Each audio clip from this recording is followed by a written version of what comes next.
Atau saya buka lebih jauh. Apa ya?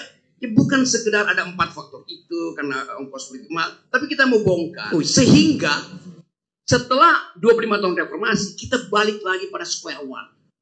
Bahaya otoritarianisme.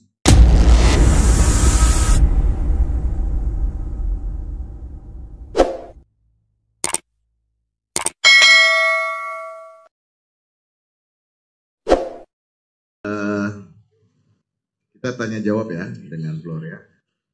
Mungkin pertama saya akan minta sebentar Mbak, boleh saya minta dulu dari Sahibul Bait dari para Madinah, mungkin penangkap pertamanya.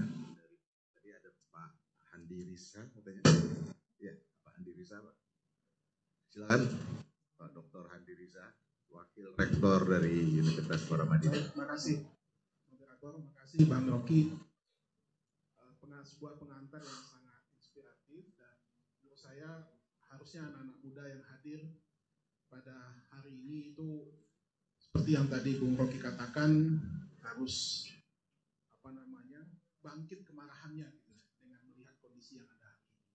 Karena masa depan ini tentu dengan tadi juga sudah disinggung bonus demografi yang ada, harusnya mereka lah yang harusnya lebih marah daripada orang tua kita pada hari ini, karena mereka pemegang ataupun yang akan menjalankan ya, Republik ini 20-30 tahun mendatang. Saya ada 4 hal yang mungkin mencoba untuk merenung dan juga melihat kondisi bangsa kita hari ini ya, Bung Rocky. Saya melihat kenapa kita menjadi seperti ini. Apakah karena sistem kita atau karena sumber daya manusia kita? Nah, mungkin masing-masing itu berkontribusi terhadap kondisi yang ada.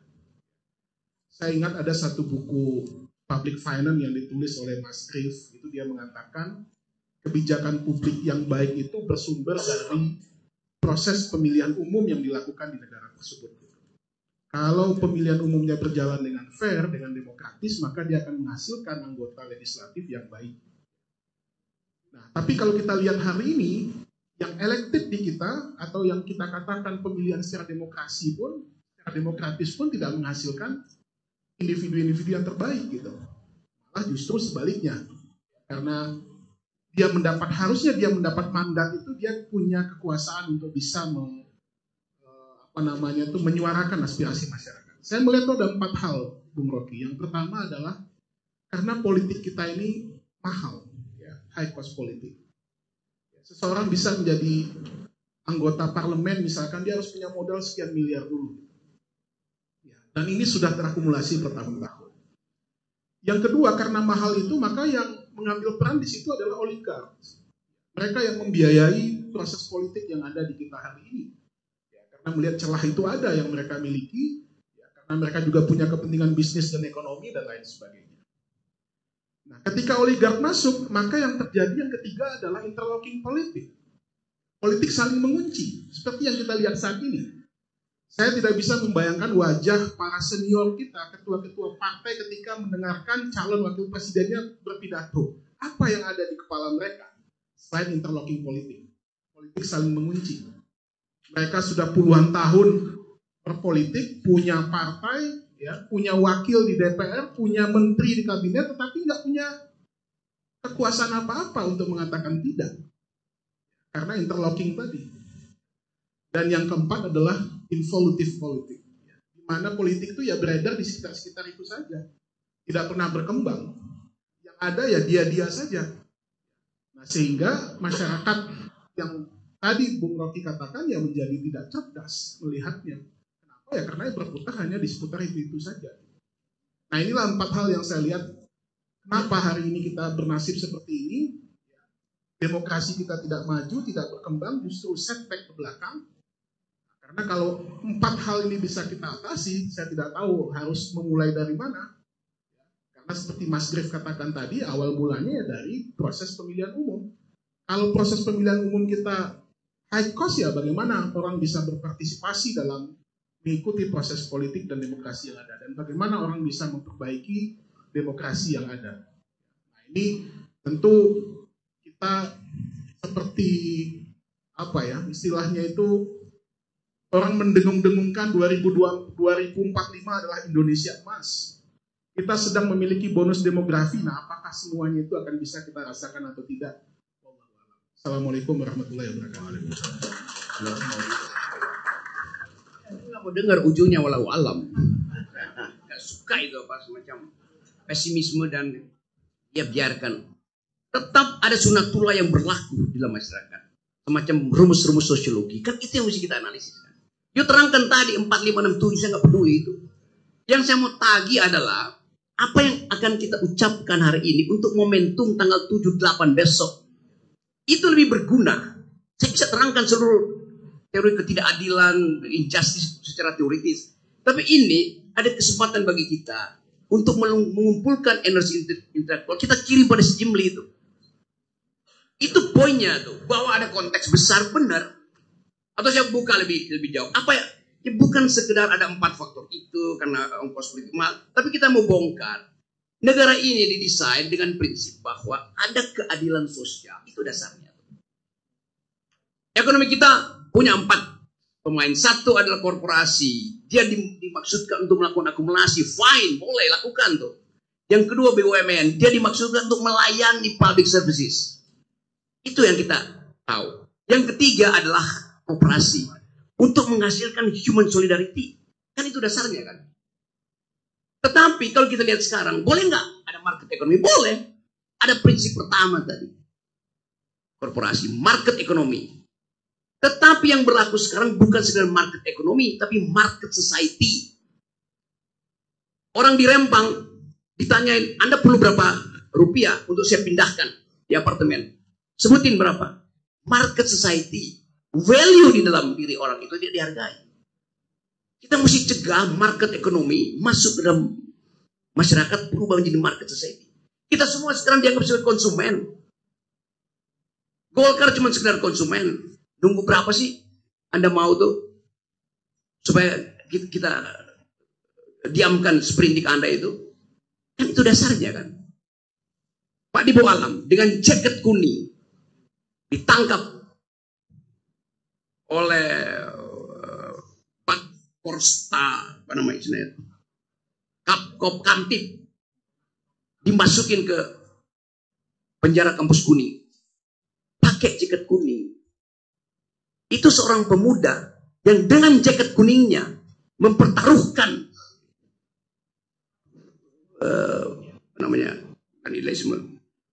jumlah tahun belajarnya di UI yang mungkin bisa dia DO. Dia mempertahankan jaket kuningnya untuk janji bahwa universitas tidak boleh diasuh oleh feodalisme, tidak boleh diasuh oleh korupsi segala macam. Pada waktu itu dia Alam pemuda. Sekarang ketua partai yang pakai jaket kuning tunduk pada seorang pemuda dungu. Itu yang namanya kontradiksi peradaban. Saya mau tagih semuanya itu. Jadi teman-teman di Paramadina, coba bikin riset yang betul-betul secara tepat menyoroti fondasi kita berbangsa ini, berperadaban. Bahwa Indonesia tidak didesain untuk jadi negara libertarian. Karena itu tidak boleh koperasi itu sekedar hidup dengan menunggu tetesan trickle down CSR dari korporasi itu. Demikian juga BUMN tidak boleh berbisnis dengan rakyat. Anda diminta untuk servis rakyat. Sekarang BUMN pajakin rakyat melalui proyek-proyeknya. Jadi redesign, dan itu perlu radical break, teman-teman. Jadi Anda betul tadi mengatakan bahwa ini ada problem dengan pemilu. Iya, tetapi di balik itu ada paradigm yang dirusak oleh keinginan kita untuk menimbulkan sensasi. Pak Jokowi berupaya terus untuk memperlihatkan legacy dia adalah sesuatu yang tangible. Ibu kota, kereta cepat segala macam. Yang dalam mungkin 2 dekade ke depan atau 2 kali 8 tahun itu jadi rongsokan. Kereta cepat, siapa yang mau naik kereta cepat? Kalau ada drone bisa pindahin Anda dari Paramadina ke Madinah. Begitu cara berpikirnya kan. Yang bikin IKN, satu perempuan Indonesia dalam 2 tahun ini dibicarakan di dunia. Karena dia diminta mendesain pemukiman di luar angkasa. perempuan Indonesia.